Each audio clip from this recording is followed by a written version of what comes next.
তো দেখো মটরশুঁটি আজকে বানাবো কড়াইশুঁটি কচুরি। তার জন্য নিয়েছি আমি এখানে 750 মটরশুঁটি নিয়েছিলাম। তার মধ্যে দিয়েছিলাম কটা কাঁচা লঙ্কা, আদা কুচি দিয়ে দেখো এটাকে পেস্ট করে নিলাম, পুরো ভালো করে পেস্ট করে নিয়েছি। এবার আমি পুরটা তোমাদেরকে করা দেখাচ্ছি। তো দেখো এবার এখন আমি একটা পাইপ এনে জ্বালিয়ে নিলাম।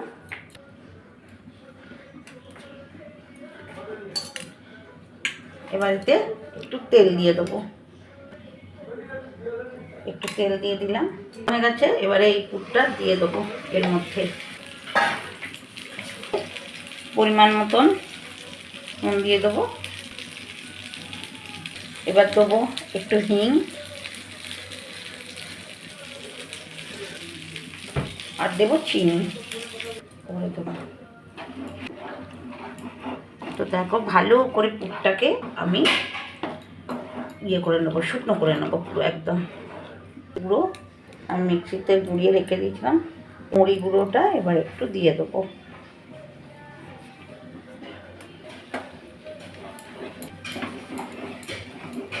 ভালো করে এবার এই মুড়িটাকে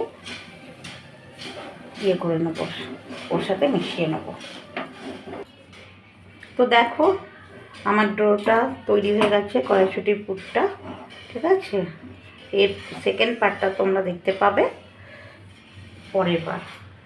তো আজকেরটা এখানেই শেষ করলাম, টাটা।